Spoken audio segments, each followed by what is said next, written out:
I've been out of the closet since I was 17, in 2007. When I came out, people in my family said some pretty hurtful things, which I totally expected. Being from a Southern Baptist family it hurts to admit this, but my older brother at the time seemed very receptive, surprisingly.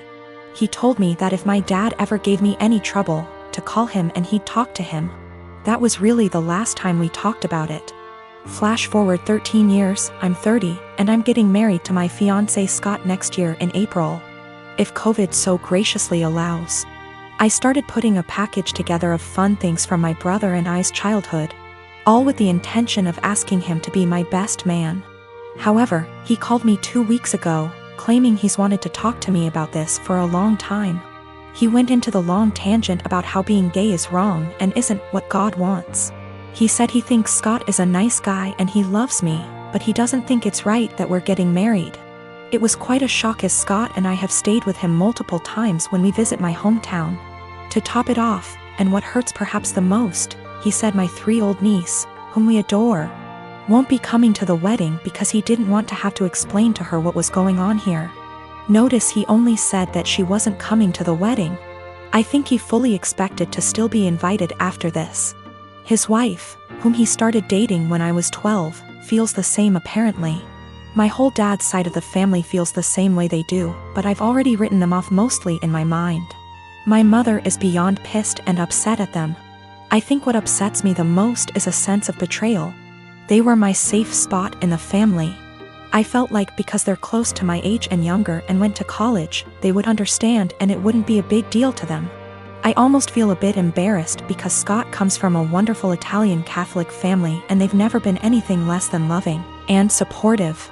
I told them that, on what is supposed to be one of the happiest days of my life, if they or anyone else is sitting in the audience and in the back of their mind thinking that what we're doing is wrong or not right, they should just stay home. I know my brother and family love me, but it feels up to a point, conditional, and limited. I told them that they learned being gay is wrong. They weren't born not liking gay people. So they can unlearn it, if they were willing. But I don't think that's going to happen.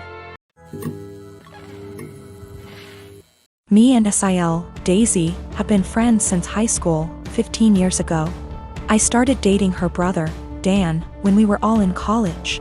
Daisy married Matt sometime after I married Dan 10 years ago. Matt and Daisy wanted a baby and started trying right after marriage, but they were having a lot of trouble. I am talking multiple failed IVFs, multiple late-term miscarriages, one of which was a stillbirth. The struggle went on for 7 years. I have helped her immensely through everything, financially and emotionally. Matt is unsympathetic sometimes. He behaves as if it's a batch of bad cookies and immediately guilts her into trying again. So, it always was up me and Dan to take care of her. Despite many talks from me and Dan, she remained married to him and kept trying again and again. We have had many offers to leave the state / country for a better job, but didn't because we were scared to leave her alone. 3 years ago, I got pregnant. We broke the news gently to Daisy one day. She got real quiet and then asked us to leave.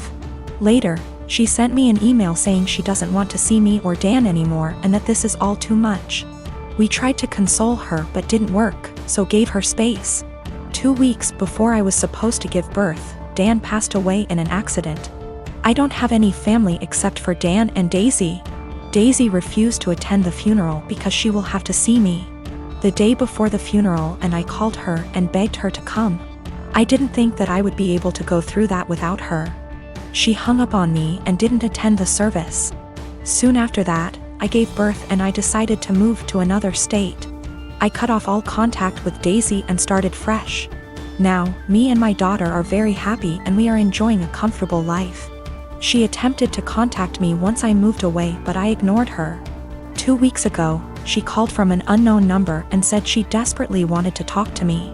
Turns out she finally got pregnant, had a baby boy who passed away 5 days after being born in NICU. Matt is also leaving her and screwed her over because of the prenup.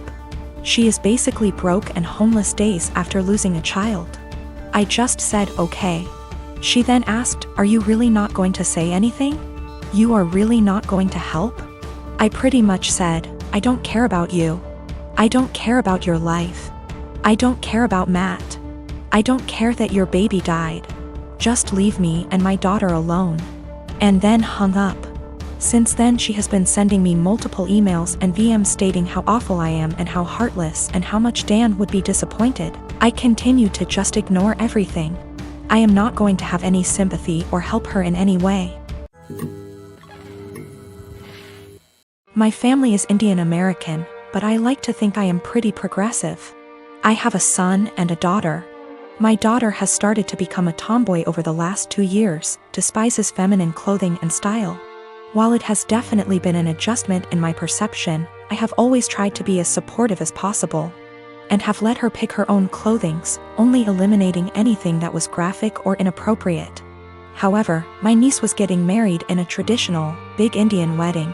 While generally all the girls would be wearing formal lehengas, Indian traditional dresses, I dropped it after asking my daughter if she wanted to wear that, and she said no. Only mentioned it once because she really looks up to my niece and I did not want her to feel left out. When I asked her what she wanted to wear, she said that should wear a t-shirt and slacks. But I insisted that she wear a formal clothing of her choice, whether it was a suit, a dress or traditional Indian clothing. This was black tie event. I was making my son wear a formal suit. Everyone was going to be dressed to the nines. I was going to get my son a new suit tailored for the event. And I insisted that she come with and pick a fabric and suit style as well. It could be to her desire, as long as it was appropriate. Like a very typical men's suit or feminine twist like what Zendaya wears. She got angry and said I was constricting her expression. I think she will have to wear formal clothing in other points in her life, whether for work or other formal events. She can express herself however she wants, but dressing appropriately for the occasion is a necessary skill. The wedding has been postponed for now, but I still want her to wear a formal outfit and she is still mad at me about this. But I want to stress that I don't think my daughter is really the asshole, but she is the sweetest little girl in the world. She is usually very respectful, gets excellent grades and works really hard. I am very proud of her. I do not think my daughter is trans, but I think I have made it clear that it's okay if she or anyone else is. She also generally seems pretty happy with her body. She is actually really fashionable and doesn't really wear baggy clothing or anything, but is more into streetwear. She is the one who showed me who Zendaya is. I think she is at the stage in life where she knows everything, and I, her mom, knows nothing. She wants to rebel for something, but isn't really the type to rebel with something really bad, thank God. So she decided this is a justified area to rebel. She is also at home, and I haven't really allowed her to go out because of the current circumstances. So think she feels cooped up and now everything about me is annoying her. I have decided to take a hard stance on because my daughter really wants to go. She loves her cousin and my family, and she is a really social person who would love weddings. Telling her not to go would hurt her, I think, and would be counterproductive in the long term. This is the first wedding in our family and the first time my kids will see a traditional Indian wedding. They have never seen one before, so I think it's important that they learn and feel connected to our culture. If she decides not to go as an act of rebellion, I know my daughter, and I know she will feel really sad afterwards. Parenting is hard, and I was always a girly girl and so were all the people around me, so this uncharted territory for me. I am a 39 years old male, and I lost my son in 2019 due to a chronic heart condition. He was 15 years old. It was devastating and I just couldn't take it, especially when my family did little to nothing to support me during these difficult times. They didn't bring my son meals when he was at the hospital. They didn't let me go home and rest even for a few hours. They didn't take care of other things while I had a lot to deal with. I wasn't offered any help, just words. They'd just talk but do nothing. Despite the struggle, I've created an account for my son's college fund and kept putting whatever I could get at the time, and my son would talk about that a lot. He was depressed but always believed that he was going to get better and continue his education and attend college. I started saving money to keep him motivated and to make him feel like he could be like any other kid with hopes for a good future. He had a very close friend that's about the same age as him. They were friends for 5 years, and I can't express how his presence in my son's life helped him through the worst days. Sometimes his friend would spend the night with us and try to get my son to do activities and lighten up his mood all the time. To be frank, his friend was closer to him than his own family. He never stopped visiting and asking how I'm doing after my son's death. He'd show me handmade projects he made for my son and as a way to remember him, and we'd sometimes just sit and talk together or cry together. Last week, while I was with my family, my sister asked me what I was going to do with my son's college money. I didn't want to mention this, but since she asked, I told her that I will be giving the money to my son's friend. She barely even recognized his friend and was confused and said that my nephew deserves this money since he's family. My mom agreed that I wasn't thinking straight and that I should help the people close to me family, and that my nephew has a right to go to college, and I was wrong for giving this opportunity away to someone else. I didn't know what to say. They kept pointing out that I was making a mistake and how my nephew will resent me if he finds out. Thing is, my nephew wasn't close to my son. I don't even know why he'd be bothered. My sister went on about not being able to afford my nephew's college. I told her this was my decision, and I felt more comfortable that way. She started lashing out, constantly texting me, constantly wanting to talk to me, and ending up arguing.